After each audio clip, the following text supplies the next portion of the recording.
Halo, Assalamualaikum warahmatullahi wabarakatuh. Nama aku Ines Rahimah, NIM 2303421050 dari PBA 2021 Universitas Negeri Semarang. Di sini aku ingin menjelaskan tentang Islam yang berkembang di Indonesia.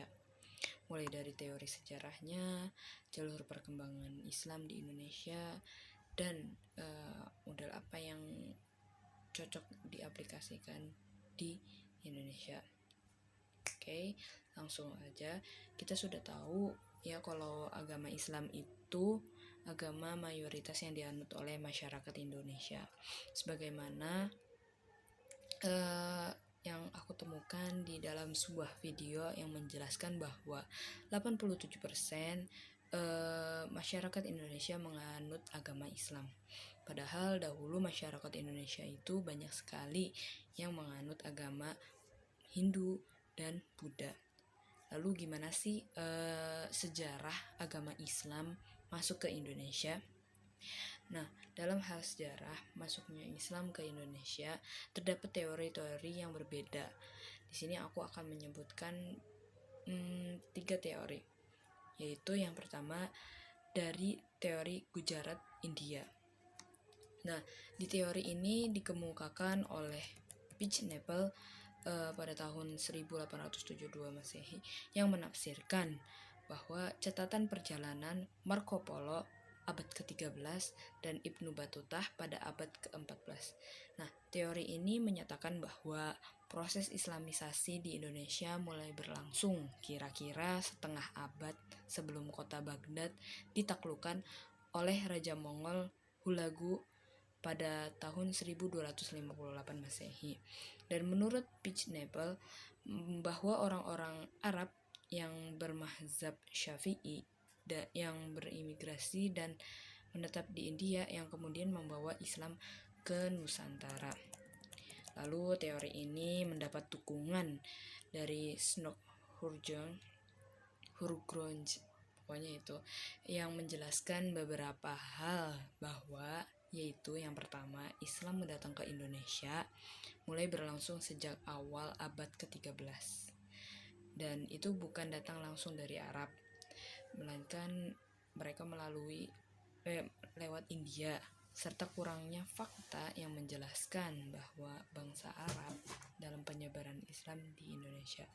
Yang kedua, hubungan dagang India-Indonesia sudah lama terjalin.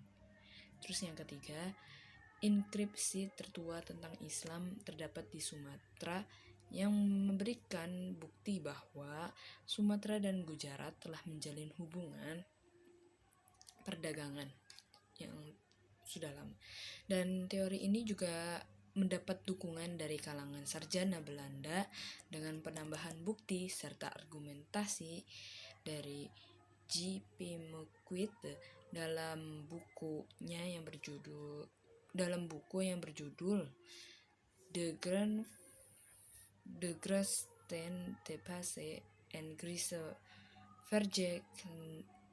Vergelijken met dergelijke moment with Hiddenstad dan The Erfvorsten van Samudra Pasai, yaitu dengan membuktikan bahwa batu nisan milik Sultan Malik Al-Saleh, raja dari Samudra Pasai, ditemukan di makam Maulana Malik Ibrahim pada tahun 1419 Masehi di Gresik, Jawa Timur. Nah, yang memiliki bentuknya itu sama dengan batu nisan milik Umar ibnu Al-Kazaruni yang terdapat di Cambai, Gujarat, India. Lalu yang kedua ada teori Persia. Nah, di teori ini dipelopori oleh Husein Jajadiningrat, yaitu seorang sejarawan dari Banten yang menyatakan bahwa Islam masuk ke Indonesia dari Persia pada abad ke-7 Masehi. Nah, teori ini lebih memfokuskan pada sosiokultural di mana kalangan masyarakat Islam di Indonesia itu terdapat perkumpulan orang-orang Persia itu sejak abad ke-15, dan juga terdapat kesamaan-kesamaan lain diantaranya yaitu peringatan hari Asyura yang dikenal dengan perayaan Tabut di beberapa tempat di Indonesia seperti di Sumatera Barat dan Bengkulu. Juga dengan berkembangnya ajaran Syekh Siti Jenar yang memiliki kesamaan ajaran Sufi Al-Hallaj dari Iran Persia. Lalu dari teori ini ada dari teori yang kedua tadi ada teori yang ketiga, yang terakhir yaitu teori Arab atau Mekah. Pada teori ini berpendapat bahwa Islam masuk ke Indonesia berasal dari Arab Mekah pada abad ke-7 sejak masa kerajaan Sriwijaya. Sebagaimana menurut Yaqut Al-Hamari dalam karyanya Mu'jam Al-Buldan yang dikutip oleh Muhammad Yaqub, kedatangan Islam ke Indonesia sudah dimulai pada masa Khulafa ar-Rasyidin yang dikuatkan melalui bukti catatan resmi dan jurnal Cina pada periode dinasti Tang, yaitu tahun 618 Masehi, dan menegaskan bahwa Islam sudah masuk wilayah timur jauh, yakni Cina dan sekitarnya pada abad pertama Hijriah. Cina yang dimaksudkan pada abad pertama Hijriah adalah gugusan pulau-pulau di timur jauh termasuk kepulauan Indonesia. Dan teori ini juga diperkuat oleh argumen Hamka dan Said Muhammad Naqib Al-Attas, yang diantaranya yaitu yang pertama, Gujarat dinilai hanya sebagai tempat singgah para saudagar-saudagar Arab seperti dari Mekah, Mesir, dan Yaman. Lalu yang kedua, Mekah atau Mesir merupakan asal muasal ajaran Islam. Hal ini dapat dilihat dari umat Islam di Indonesia yang menganut mazhab Syafi'i yang asalnya dari Arab. Jika Islam datang dari Persia, maka mayoritas umat Islam di Indonesia akan menganut mazhab Hanafi atau menganut paham Syiah. Lalu yang ketiga, tidak ditemukan pengarang Muslim dari India yang tercatat sebagai penulis literatur keagamaan. Adapun penulis yang dipandang sejarawan Barat yang berasal dari India kemudian terbukti berasal dari Arab atau Persia. Lalu perkembangan Islam di Indonesia itu sangat dipengaruhi oleh jalur atau pola penyebarannya hingga perkembangannya sangat pesat dan luas. Adapun jalur-jalur yang dilalui, yang pertama yaitu jalur perdagangan. Nah, menurut penjelajah sekaligus penulis asal Portugis Tom Pearce, Nusantara merupakan jalur perdagangan internasional yang sangat ramai. Nah, pedagang-pedagang Islam dari Gujarat maupun Timur Tengah banyak dijumpai di Selat Malaka maupun bandar-bandar perdagangan lainnya.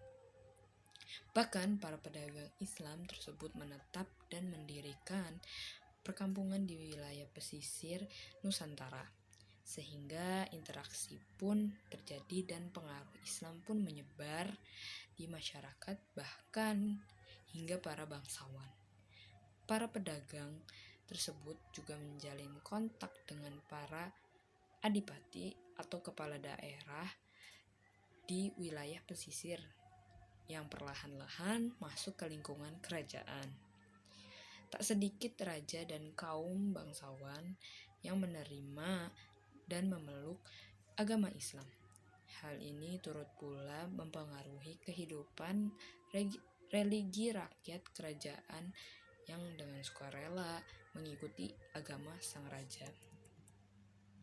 Lalu saluran penyebaran Islam selanjutnya yaitu melalui jalur dakwah.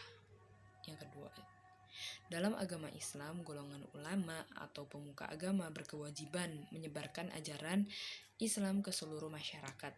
Peranan kaum ulama dalam penyebaran Islam sangat efektif ketika menyebarkan Islam di daerah pedalaman yang tidak dapat dijangkau oleh para pedagang yang berdakwah di pesisir. Nah, ulama-ulama yang menyebarkan Islam biasanya disebut dengan wali. Nah, wali ini terkenal dengan sebutan Wali Songo yang menyebarkan Islam di Pulau Jawa dengan berbagai keterampilannya.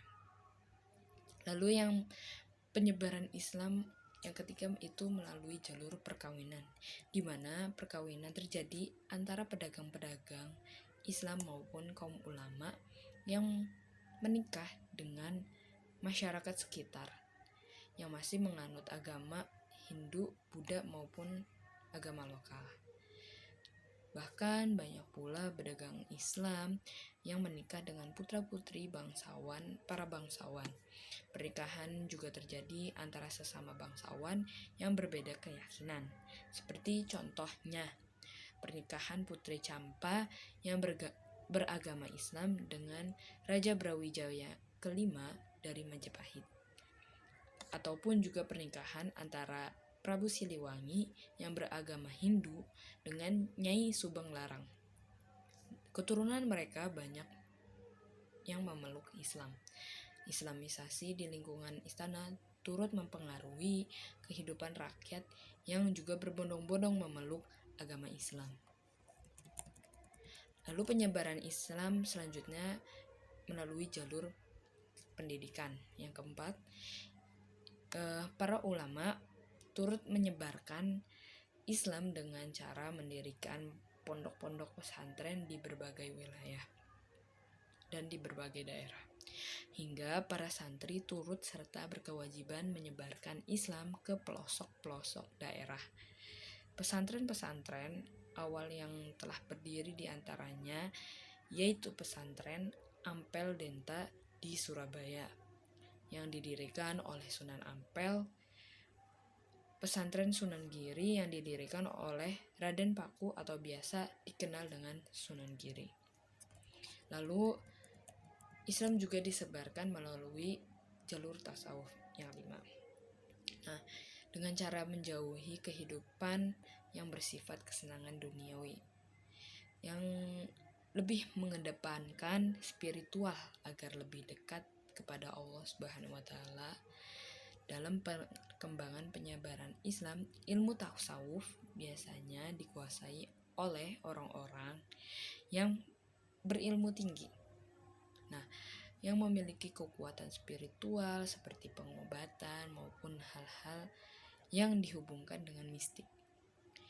Ajaran tasawuf dapat dijumpai dalam cerita babat dan hikayat dari masyarakat setempat.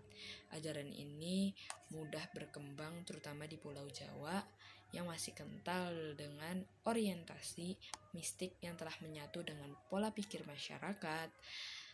Dan tokoh-tokoh tasawuf yang terkenal diantaranya yaitu Hamzah Fansuri, Syamsuddin As-Sumatrani, dan Syekh Siti Jenar.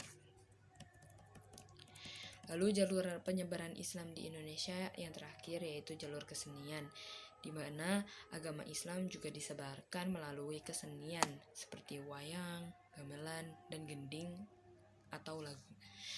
Tokoh yang menyebarkan ajaran Islam melalui kesenian yaitu Sunan Kalijaga dan Sunan Bonang dalam pagelaran wayang yang digelarkan Sunan Kalijaga. Nah, kisah-kisah yang ditampilkan biasanya dari kisah Ramayana atau Mahabharata.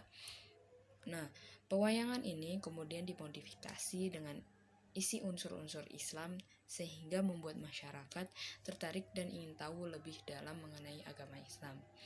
Dari ini saya mengambil jurnal kedatangan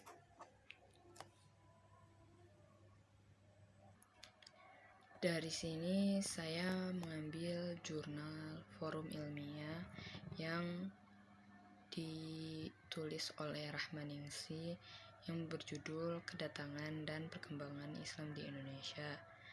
Kemudian saya juga mengambil